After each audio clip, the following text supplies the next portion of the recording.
Edward Johnson. Sit back and relax while we give you advice and tips on business matters and matters of the heart for busy executives. And now, Katrina and Edward. Hello, hello, hello. This is Katrina Brittingham, your navigator on your road to success, and the incomparable Dr. The Real Deal Love. Hello, hello. So we are here with you for another episode of High Tea with me, and we are going to be discussing, for those who want to come into business, some business ideas that you may be looking into or you could use to start your own business. I know that there has been some shakeup in the IT world. So you may be coming to start your own business instead of working for someone else. Other industries have been hit, but in the news, we've been getting the IT for quite some time. So thought about it. I went through that phase and everything like that where, they were doing cuts and everything like that. And I was like, you know what? I'm going to go full time in my business. So that might be something that you want to do where you can somewhat control your own schedule. Have to be real. Sometimes you still get a busy schedule and sometimes you are booked and maybe even working more hours than you were when you were working your regular job. That's the life of a business owner. But if you are willing to take that on, we have some areas that you might want to consider. So the first thing we have, I'm gonna let you know, I'm gonna be looking this way. It's another screen here. So what we have is online reselling. A lot of people are doing that, having an online business. An online business can help you if you want to work remotely, you want to work from home, which has been big for a lot of people. It will give you some flexibility. It'll help you with your commute if you don't want to commute back and forth. If you have children, you can work around that with an online remote business. The trend also is, even if you're looking for a job, I've had so many people come to me and say that they were looking for 100% remote. So that is the trend right now. And if you are in business, you're going to have some presence online. Even retail establishments like Walmart, Bath and Body Works, you name it, they have some type of online presence. In the years even before we went into COVID, they started shutting down their retail locations and promoting online sales even more. So we saw a big push for that even after, we came back and they opened things up.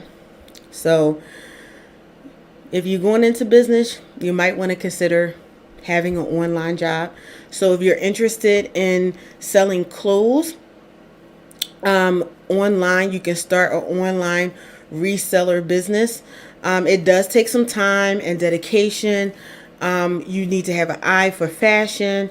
If you're creating your own t-shirts or pants or whatever, because you can do all of that through certain companies. A big one is Teespring, or you can go to, I can't think of it right now, but there's another big one when you want to create your own product and sell it online. They have Etsy. There are all kinds of places now that are booming that you don't even have to have a website, because they'll go right to your merchant page where all your products and things are. So you would just take the link and put it in emails.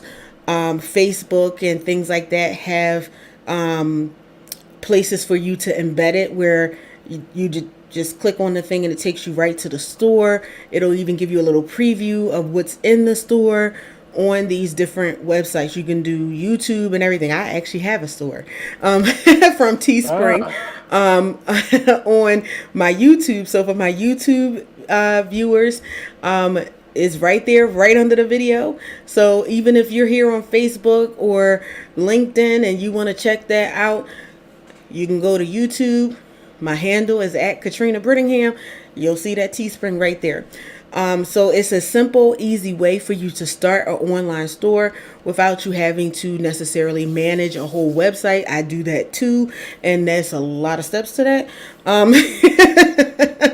So you can sell on your own, and you don't necessarily have to have inventory in your home. They print out whatever, or they ship it after you've designed it. They ship it directly to who it's supposed to go to. So your customer. Just like if you go to the Walmart and the Amazon, they select it, they put their information in, and pretty much it just goes out the door. So that's an easy way. But again, there's work to it. You have to market your pages. So that takes time. It takes effort. You want to make sure even when you're creating it that you have the proper, what they call SEO. Everything's search engine optimized. So you would put in the right tags and language in there so people will be driven to your shop. You can have multiple, because like I said, I have an Etsy page for a certain area of my business. I have a couple businesses. I have the Teespring that's for, I have two YouTubes, and I have two different pages and two different Teesprings. And this is all ways you can get multiple streams of income. If you go to the different stores, if you want to be that serial entrepreneur and to make that passive income and things like that, you can set up multiple different shops. Like say you want to sell candles and you want to sell books, or you want to sell clothing. You can have all of that under your umbrella, and there could be multiple streams of income that comes in. If you like pets, you can be a pet sitter. I never thought about doing that, but I know some people who do it, and it's actually kind of lucrative. Somebody Very goes nice. on vacation, and you're taking care of their pet, or you're even taking care of their pet like daycare, like doggy daycare. That's really big, and everything like that. So when families or pet parents go away for an extended vacation or a business trip, you can take care of their animal. If you have experience in that, or you want to build experience in that, they actually do still have online retailers that do it. I believe is Angie's List and some others, where you can put in your service, and yes, you do pay a small fee out of what you're paid. They get a commission for referring you the service, but it's income that comes in. You don't have to set up a separate website and things like that. So it makes it a little bit easier. People go on there, they rate you, they talk about your services, everything that you would have on a website that will work for you. Just make sure that you keep your clients satisfied. And you regularly update them on how their pet is doing. So it's like a kid. Like if you're babysitting a kid, they're going to want to know how their kid is doing, how little Johnny is doing, making sure little Johnny went to bed at his scheduled bedtime, or whatever instructions you gave is the same thing for a pet. Okay. We talked about the online retailing. If you want to be a t-shirt printer, you can do that. So that's big. If you have a sense of fashion, you have a sense of humor, even if you have like spiritual sayings, like, or quirky sayings or whatever, you can launch a t-shirt printing business. This is you printing the t-shirts yourself, or you can go through one of the shops that we talked about where you can design it all online. It does take a whole lot of time because I've done it. So just to let you know, it's going to take you some time to put all of that together. And you can just put it in the system, and they'll start selling it. They'll do a little bit of advertising, but you want to do some on top of it to give yourself buzz. People go directly to that site. They make the purchase, most times you don't even hear from that person. They just make a purchase. You come in and you're like, because case in point, I got a sale recently. I just got a message, was like, oh, you got a sale. And I'm like, oh, let me take care of that. Because this particular item is something that I actually do ship myself. But if you go with one of those companies, they will just ship it to where it's supposed to go. But you want to pay attention to it, making sure that they get it, because sometimes, even with everything that we have, some things get lost in the mail. Some things may take a little bit longer to get there. So you want to manage that and make sure that your people are satisfied customers and they know what's going on. Ms. Katrina, just one question. Yes. You have any idea what the profit margin is on, being able, because, I hear that, like drop shipping or businesses online. What is the profit margin about? What would you say? Um, that's an interesting question, and I can only give you an interesting answer. Okay. It really depends. Okay. It depends on how diligent you are with marketing.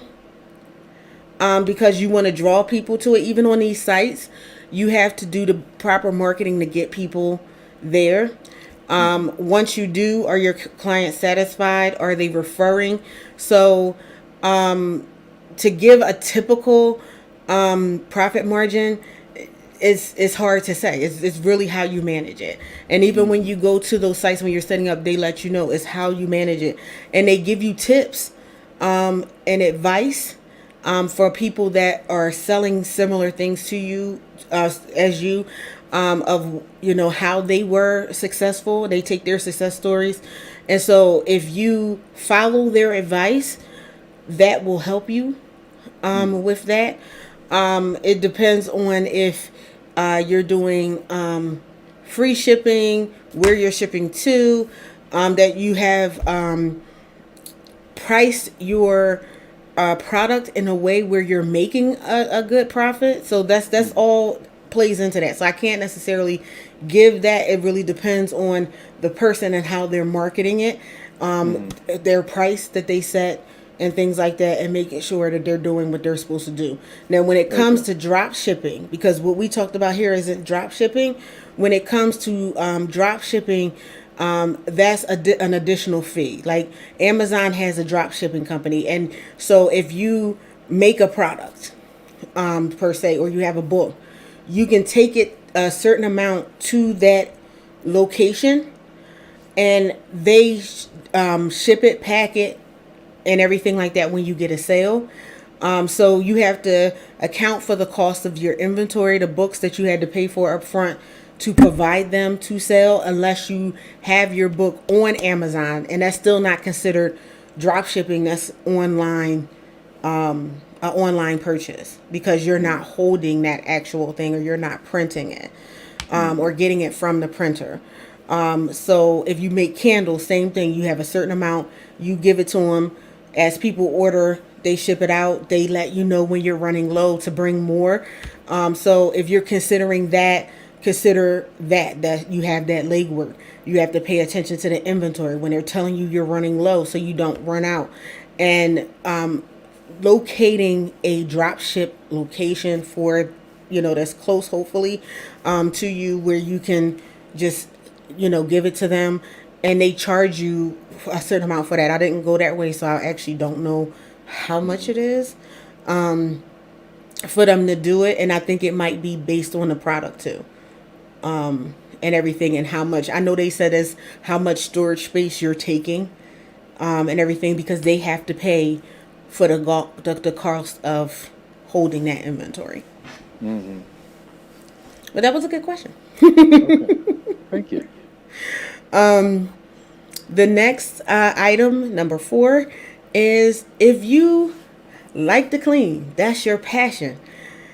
Somebody sit there and they sit something down and it's not in the right spot and it gives you itches, maybe you need to start a cleaning business. Good business. I have some people who are very successful in it. Some people in my family, my uncle owned a cleaning service and everything like that.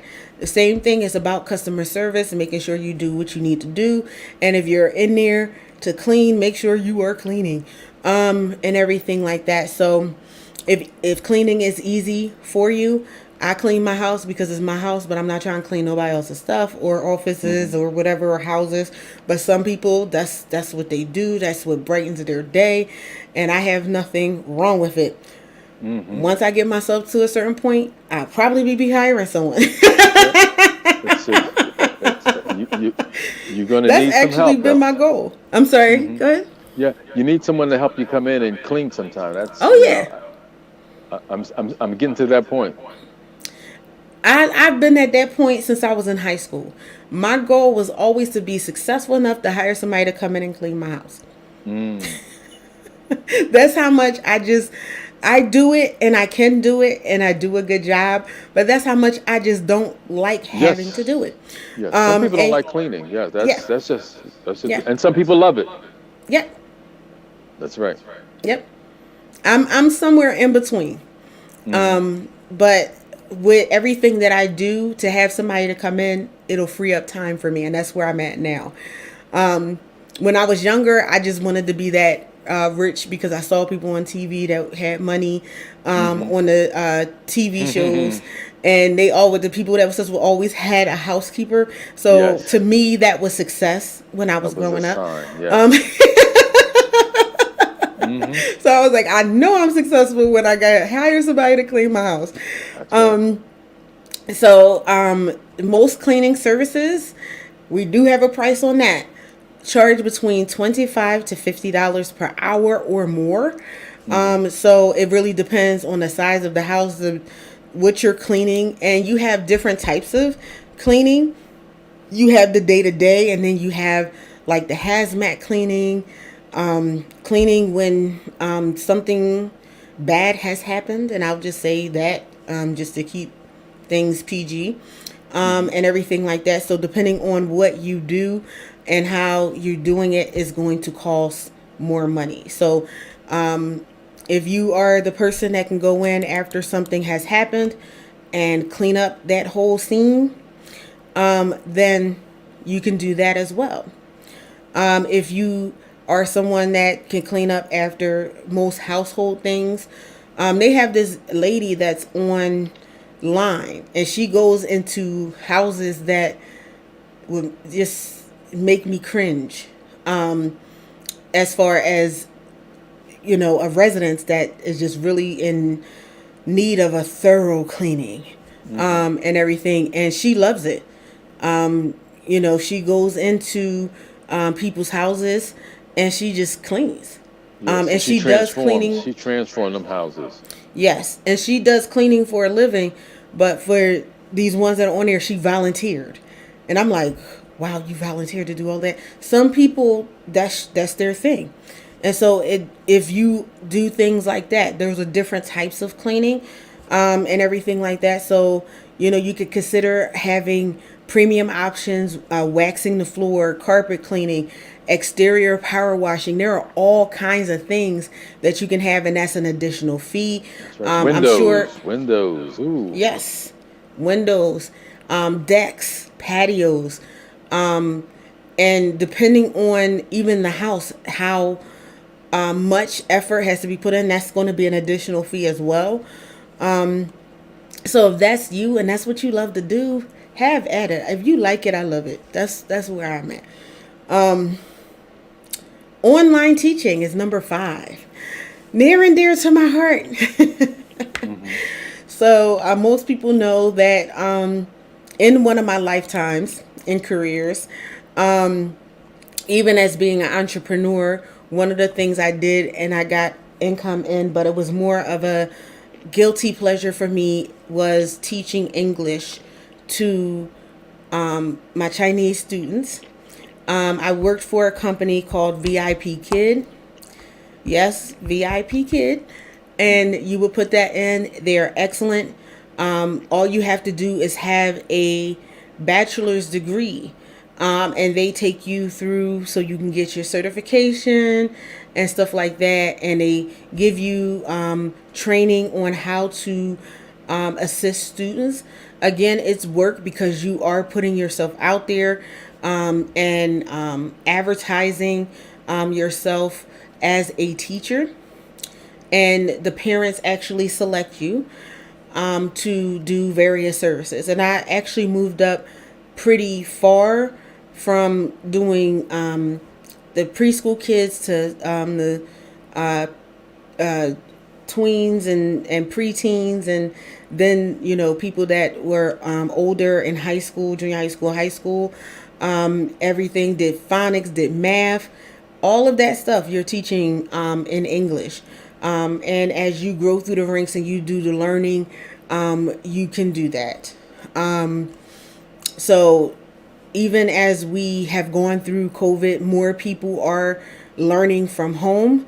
Mm-hmm. So there's a big demand for that, and to be virtual. But what you need to know, especially if you're doing like China or Spain, or one of those countries, that they are on a different time zone. So Mm-hmm. when you're sleeping, that's pretty much their time. I would do early morning from 5 to like 7, and I would be the last lesson before some of these students were going to sleep because it was nighttime. So that's one thing you have to consider when you are going out to online teaching. Depending on where Mm-hmm. you are, the time difference is great, Time and are you difference. going to be on Yeah. time for the class, and everything like that. You can do weekends. And everything like that. And once you build up a portfolio, you'll be seeing the same kids at the same time, and everything like that. You get to see them progress, and really learn English very well. I considered teaching in Spain before I even did the online, and that was in person. Like, you flew out and you lived there, and you still have people who do that. So hey, if you want to travel, you want to move, they Mm-hmm. have programs for that too, where you would be in class. So that's another option for you. Online bookkeeping, it's number 6. That is a Ah. big one. Um, yeah, that you can do online bookkeeping. I did that as well. I've done a little bit of everything, I guess. Um, Mm-hmm. every time I'm like, I did that. So what you do is basically, when we're talking about having a bookkeeper, financial advisor, if you have experience in that, you have degrees in that, you have expertise in that, and that's your, what gets you out of bed singing every morning, you can start that service. So if you're an accountant who wants freedom and autonomy of Mm-hmm. running your own business, you can take advantage of modern day bookkeeping. You can have your own platform as far as the software services that you use, and everything like that, to assist your people, and have the accounts in there, and everything like that, and have at it. I mean, people are looking for accountants. And personally, so you can have your own personal shop, or you can work exclusively for small businesses or large corporations. You know, the sky's the limit. Yeah. Someone just called me about online bookkeeping. I thought it was really interesting. Um, and the monthly maintenance fee was like $2,000 a month. So this was their fee for businesses that were at that level. It was $2,000 a month. So that's a great business. And you'll have some that charge that amount. You'll have some that charge more. You'll have some that charge less. Less. Hmm. And also, it depends on the type of services. If they're more hand holding, Hmm. and everything like that, or if it's just like, okay, I have this system, is going to take your information. I'm gonna do it. You have different types, to fit your budget, and you can always scale up. That's the thing about it. You can always scale up, Hmm. and you can always scale down on the services that you have done. You could contract a bookkeeper or hire one, because some people before COVID, and this was a couple years, that you had businesses that just used the bookkeeper for the end of year tax filing. Hmm. So you don't have to give all of your books, for those who are a little nervous about all of that. You could just have them, and you know that they're there to do your taxes, and so that fee might be a little bit lower Less, yes. for you. So is looking at your costs and seeing what you can afford. Now, if you can afford $2,000 a month, hey, Have do at it, it. Yes, right? do it. Um, but there are some options, and everything is based on, like, when you talk and you let them know what your need is, what your budget is, and everything like that. So you can always work that out. So even if they start at $2,000, you'd be like, well, this is where my business is. Hmm. What do you have for this? Yeah. Can you meet me here? Yes. Exactly. Exactly. But if you're doing that, it's definitely a place where you can earn some significant funds. I would just suggest that you do have like a pricing structure so you can meet your clients where they are and where they are in their business. So number 7 is, and we're going to wrap up on number 7. I'm just going to give you a couple, maybe in a, some shows later on. We'll go back and go through some other ones. The big one is, guess what? What? Consulting. And Go so, figure. consulting is, I'm surprised it wasn't higher up on the list. But number 7 is consulting. So if you have a niche, you could be a life coach, you could be a business coach, you could be a love coach. I'm trying to think of so many Hmm. out there Hmm. that you can do. Physical And fitness. Physical fitness. Yes. physical fitness, health and wellness, Hmm. even therapy, mental health. So Hmm. it's just so many out there. So whatever your niche is, and what it is that you can provide to people as a service, you have business to business consulting. Like, I'm a business consultant, so I help small businesses. I actually do work with larger organizations as well, on a project basis. So you can do that, and lend your knowledge, because that's what that's about. You have the years of experience of doing a certain thing, because it is really, even if you have your degree and stuff, they are looking at experience. They want to see results that you Hmm. can duplicate. So that would be my advice, if you're going into any level of consulting, is that having some experience in that before you launch out on your own, you can actually work with a consulting firm and get that experience, to launch out in the deep on your own. Okay. So you can do business, social media, marketing, human resources, Yes. Hmm. leadership, or even communication. You can be a consultant. I say coach a lot, but coach and consultant can be interchangeable. Yep. To me, coach is a little more friendly. Like, I'm here to root you on and help you Coach get you where you on. need to be. So that's why I prefer the coaching Hmm. aspects as opposed to consulting. But I Yes. do use them interchangeably as well. So consulting, coach, same thing.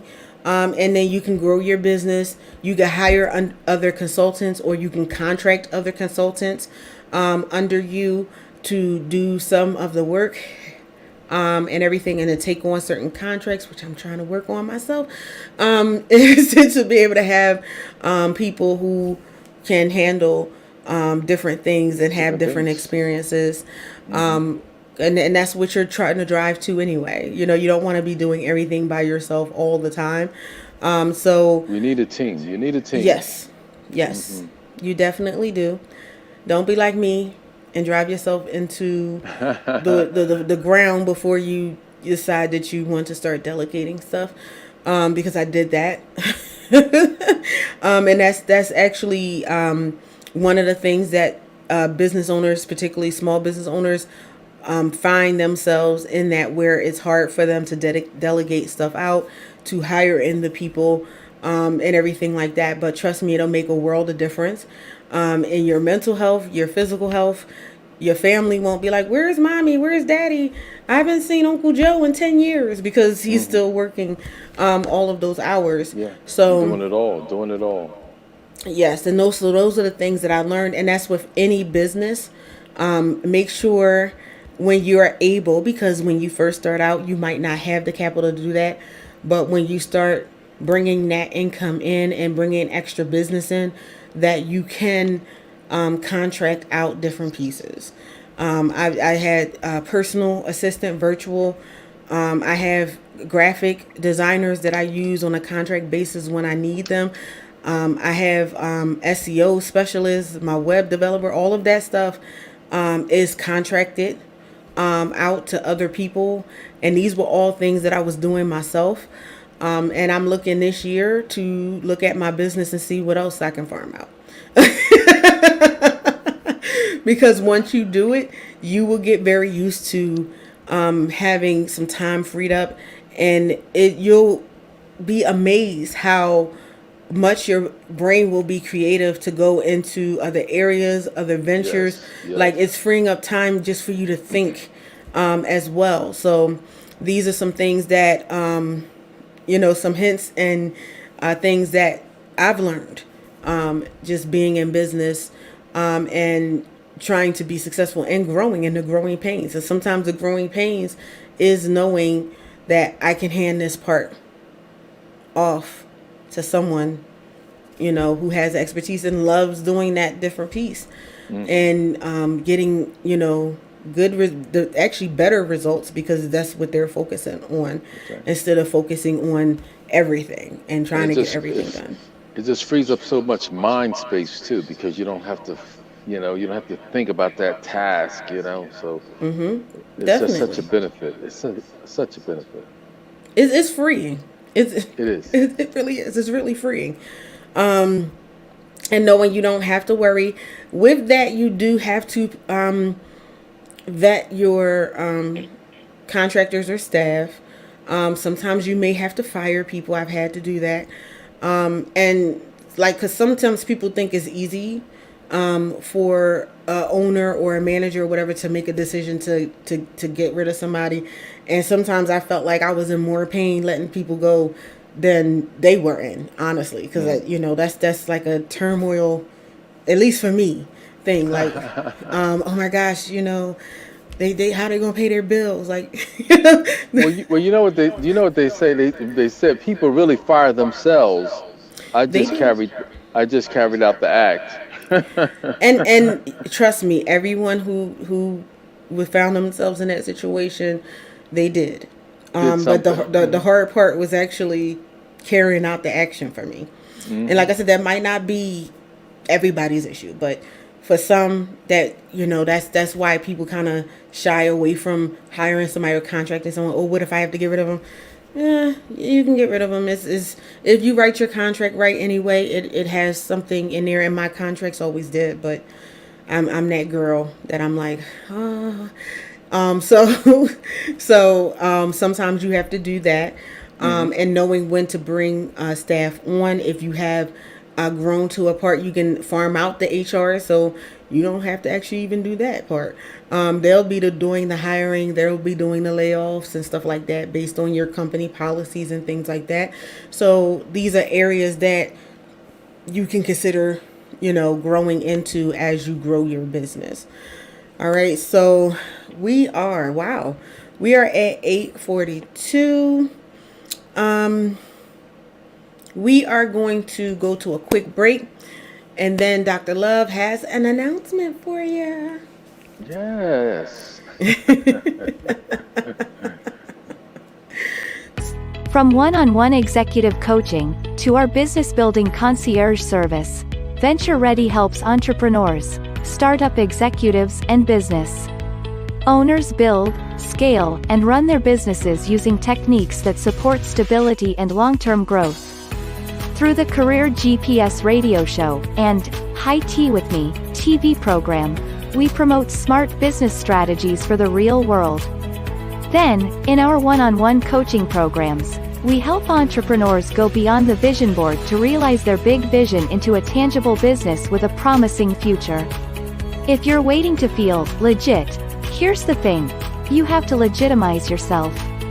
It's time to stop treating your business like a hobby. Get real, it's your career.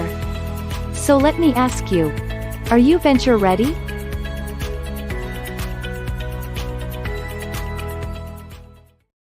All right. So, are you venture ready?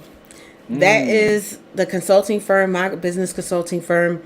But that's an example. We were just talking about marketing. Yes, I had to put that together. I hired someone. I contract out. That's one of my people that do another area that I farmed out doing the videos. I used to do that myself. And it looks so much better with someone who actually loves doing it. Because I actually think I still do have in the coffers the one that I made. It wasn't horrible, but you can tell the difference in it. But this is some of the things that you have to do as far as marketing, commercials that go out on different programs, different social media channels, and everything like that, as well as virtual flyers and things like that, and virtual business cards. I stopped using physical business cards when I got virtual business cards, so I could just email them out or text them out to people and everything like that. But if you still have a business card, is nothing wrong with that. That's just the way Katrina likes to do it, and everything like that. And there's pretty much no wrong way, unless you're, as long as you're promoting and bringing your brand out in the best possible light, and that you deliver can do both, on what right? your You can do promises are. virtual. You can do virtual and physical. Yes. So that is one of the things. So that was a prime example. That's one of the reasons why I brought that on. This is one of the things that you're going to have to do. And as a solopreneur, you may be doing it by yourself initially, but you do grow into other things. That being said, we are at the end of the program, and we have an event that we have coming up. Absolutely. I'm excited to announce the event called My Last Valentine's Day Alone. Each year we do an event at Valentine's Day, and some of the angels said, well, this is my last Valentine's Day. This is my last Valentine's Day. And we've had at least 3, and it wasn't their last. So this year we began a program that we're going to be taking you through the process of what steps do I take when I really want this to be my last Valentine's Day alone? What are my steps? What is the action plan? What should I be doing? If you want to get that information, we're going to be starting this week, setting up those who are interested. If you want to connect with me, reach out to me, drtherealdeallove.com, and sign up. This is going to be life-changing. Awesome. And it'll also be advertised on LinkedIn. It will be advertised, my personal LinkedIn as well, YouTube, and also on my Facebook pages. So if this is where Dr. Love and me from, that information will be there for you to participate. Hey, if you want this to be the last Valentine's Day, to be your last one, this is it. Step on up to the plate. Get that consulting, get that coaching. Like I said, I did this because I use them interchangeably. Get that coaching, get that consulting, get that expertise to help you have the tools to let this be your last Valentine's Day. This is it. This is it. Why wait when you can create? Exactly. Get those flowers. Now. I could say get that ring, but I'm being nice. Get those flowers. That's the start. See, that's the start. That's the start. You know what I'm saying? So we have something for you. That's the business of love, because we all know if your love life is a mess, everything's going to be a mess. So do what you need to do. Get that information. I can vouch for that. I know that the information that is given is definitely valuable, definitely eye-opening, things that you just didn't think of in a certain light, and everything like that. So definitely do that. We do thank you so much for joining us for this episode of High Tea with me, and we will see you next week. Thank you again. Thank you for joining us for another episode of High Tea with me. To be a sponsor or a guest, contact us at info@ventureready.net. Thank you again, and we'll see you next time.